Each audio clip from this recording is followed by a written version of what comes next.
Welcome to the first bipartisan debate of the 2016 presidential race. We've gathered for you today the presidential candidates from both sides that actually matter. Let's meet the candidates. First up, from the Democratic Party, Secretary of State Hillary Clinton. Hello, thank you all for having me. I think you're all really going to like the Hillary that my team has advised me to be today. She's relatable, yet professional, empathetic, yet ruthless, level-headed, yet unwilling to settle for anything less than what my fate has in store for me. I brought some visual aid for all you funky, fresh youngsters who are trying to understand what I'm trying to say. I hope you can dig it. Next is Donald Trump for the Republican Party. Let's be honest, debates are stupid. I could buy you all out. The only person who looks and sounds more like a Facebook wine mom, more than Hillary, is jealous. Again, from the Democratic Party, Bernie Sanders. All right. Before we start, I just want to say, we're doomed. Everything is falling apart. Millions on the street. We need a revolution. And finally, the candidate who has only just entered the race. Normally, we wouldn't allow someone to join this far in, but at this point, anything goes. Please welcome for the first time running independently, Genghis Khan. I am not above killing everyone here to assume power. Me neither. First time on live TV, why don't you tell us a little bit about yourself? Okay, well, I was born in 1162 AD, and my birthday is Temujin. I was born to Isaki in Holland. However, at the age of 9, my father was poisoned by a rival clan. And then not much later, my entire family was exiled, including me, my mother, and my 7 siblings. But it gets worse from there. In my teenage years, I was enslaved and put to work. But I did learn valuable morals there. And by my mid-20s, I rose to power and united the Mongolian steppe under my flag and spread my rule across Asia. To compensate for his belated participation, Mr. Khan will be given the opportunity for a rebuttal against the majority of the questions posed to the candidates. Our first question is for Mr. Trump. Recently, you released a statement calling for a, quote, a total and complete shutdown of Muslim entering the United States until our country's representatives can figure out what's going on. This makes it seem like you attach all Muslims to the stereotype of terrorism. Please explain to the American people how this statement doesn't imply any intolerance towards people who are followers of this. You see, because I don't really care about that as much as I care about the safeties of the American. That means you have to push a few buttons, take away a few basic rights. So be it.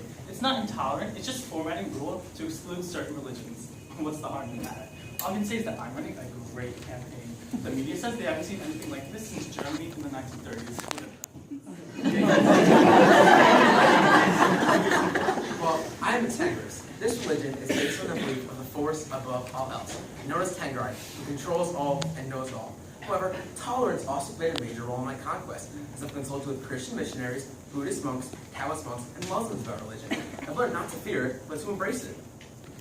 Moving on, Mr. Sanders, lots of comments have been over your democratic socialist status. Socialist has become a demonized word in America due to the nation's foundation on capitalism.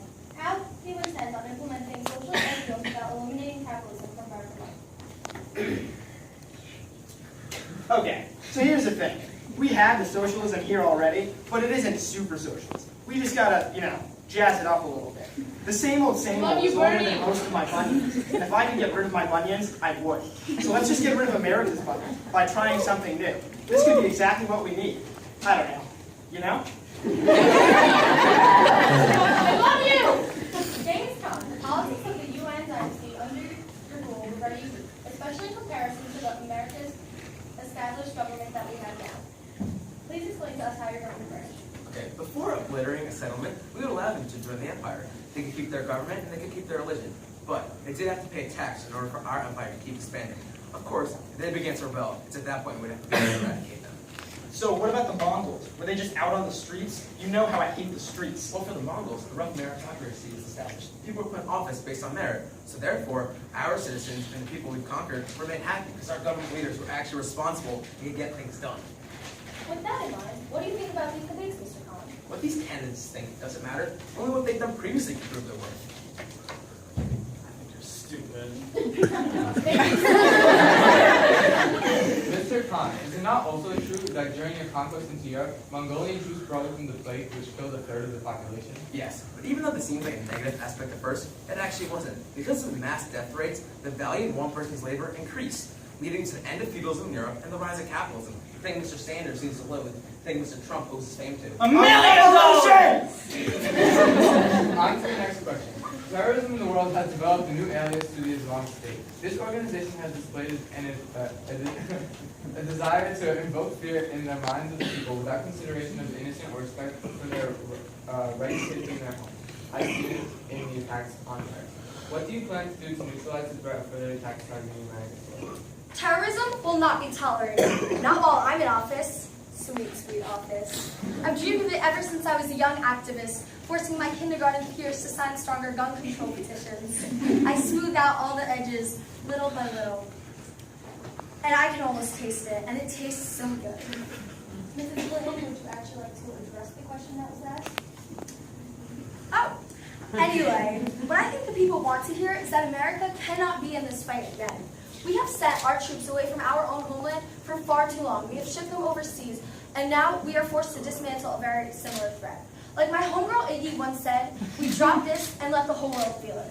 And we have to take a step back this time. That's quite an interesting take on such a threatening matter. How would you subdue this dilemma, Candace? There are no barriers in doing what needs to be done. Uprisings threatening my empire were immediately taken care of, no matter where they were. I would have to kill every citizen there if I needed to. Every woman, every man, and every child. Lessening my violence would have been a weakness. Does the extreme of your violence not put you at a disadvantage in comparison to the other candidates? Okay, here's the thing. A lot of what is reported about my empire comes from the analysis of the people who fell victim to the savagery that, I will admit, took place. But as one author put it, all the people under Genghis Khan, from the countries of Iran to the land of Turks, enjoyed such peace. This may be because torture was abolished in my empire, so bloodshed was done quickly and without much pleasure. Or maybe because I will say things like, I can stand on Fifth Avenue and shoot somebody and wouldn't lose any voters. Excuse me. But when I suppose I could stand in the middle of Fifth Avenue and shoot somebody and I wouldn't lose voters. It's totally different. Your constant comments on a wall being constructed on our southern border has been a major component in your promises that you are elected. How will this fix the problem of illegal immigration without spoiling trade relations with Mexico? You know what, Lucas? All we have to do is put a barrier up and it'll all stop. Mexican trade relations? Who cares? What do they treat us? Quesadillas? Once we're done with trade relations, we can start focusing on better things like China. What about it? What about it? I understand you're focused on China. Can you elaborate? China! Well, I've encountered something like that before. The Great Wall of China, ever heard of it? It was no match for me and my troops. In 1211 AD, we easily passed through it. And what about trade relations? How did you make sure they stayed alive? Even though raids in nearby civilizations were an easy way of getting money, it wasn't reliable, and we couldn't depend on it. So, I learned that trade was the better route of action. Like, for example, one of my major conquests is taking control of a large part of the Silk Road. Hillary, one of the popular controversies you've been involved with is the erasing of thousands of emails containing government information sent from private URL. Can you explain the situation to us, please? Oh dear God, let's get this over with right now. We're going to clear this whole thing up. Hillary Rodham Clinton will not be brought down by some email scandal that has been completely brought out of proportion. I will not let this ruin me. I was supposed to win this time. Last time I didn't win because there was a cool black guy, and now I'm supposed to be the cool black guy. 1 second. 4 long years of your term, and you are going to be president. You are going to take what fate has bestowed upon you, and you will take the throne, and you're going to go out there, and you're going to kill these debates, Hillary. I just want all my homies out there on the Twitter sphere to know that I have kept my emails 100. How did you deal with errors of communication, Mr. Khan? Well, during my reign, an empire-wide postal messaging system was established. Each and every one was separated by anywhere between 15 and 40 miles. At the disposal of every single one were thousands of horses, oxen, mules, carts, and boats. They were the first of their kind. Also, at each and every one, there was an attendant there to make sure scandals weren't a possibility and nothing ever went wrong. That seems like a waste. All that to send a message that you couldn't even take back, like if you really needed to. Well, the station had ulterior purposes, such as aiding in the transport of items and resting grounds for men, military men, and other people. Nothing to hide. Interesting. Senator Sanders, the oldest president in American history is Ronald Reagan, achieving this title when he turned 75 in office. You are currently 74, so after serving a 4-year term, you would definitely exceed President Reagan's record. Some people believe that this is too old to be president. What do you have to say to them? Okay, I see where this is coming from. I do. My family won't even let me use the TV remote. So why would voters let me have control of nuclear weapons? Here's why. I can only hope that the nuclear remote doesn't have nearly as many buttons. I can only watch 3 programs on TV: Jeopardy, Dancing with the Stars, and the nightly news. Who even needs 1,000 channels anyway? I'd assume that for nuclear weapons, you'd only need 3 buttons. 1 for launch, a second for wait, I changed my mind, and a third to remind me where I kept the missiles, because I can never remember where I put things. You are also fairly old. As a matter of fact, you've been dead for 811 days. You have overcome this impossible obstacle to run another world superpower. Not even the graded can stop me. When I died on August 18, 1227 AD, in the western Zaccaria, near the Arnon River, which is in fact close to my birthplace, that was not the end of my rule. My son and 2 of my grandsons all ruled for 67 years after my death, till 1294 AD. My empire lasted way past my death.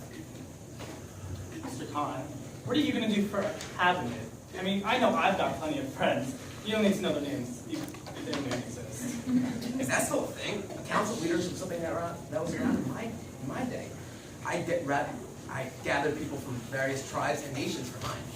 Yeah, but what about family? I mean, I know I've got a hot daughter, and I think that's something that a president needs. I probably do too. My genes have been traced from places from Poland to Korea. It is said that every 1 in 200 people are one of my descendants. You know, I thought I had seen you before. Weren't you in that movie with the 8 from like the 1930s? Father my children, Bernie. There is God among men. Thank you, David. While we're on the topic of music, let's take a look at your recently released campaign video.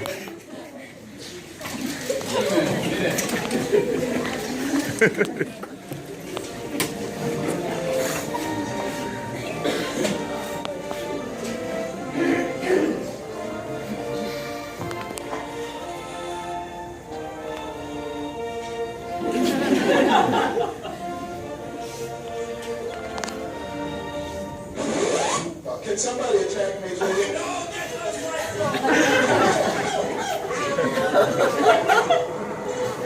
Turn off the lights. I'm really rich.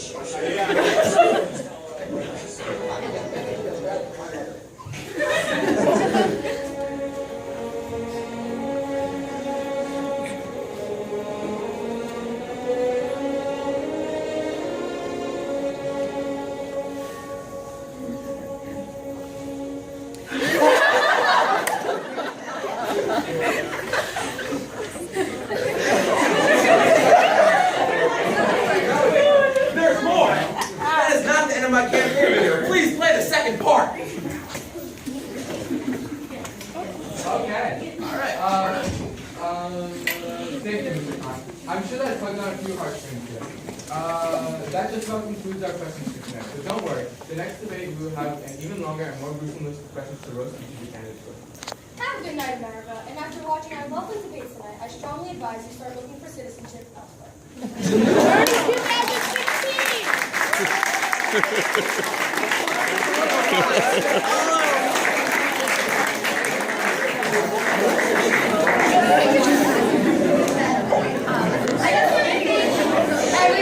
Bernie everybody for coming. It really meant a lot to them to share all of their hard work with you, their parents, and with the members of central office that were able to take time out of their busy day to come to see us and celebrate their success in this project. So thank you all so much for coming.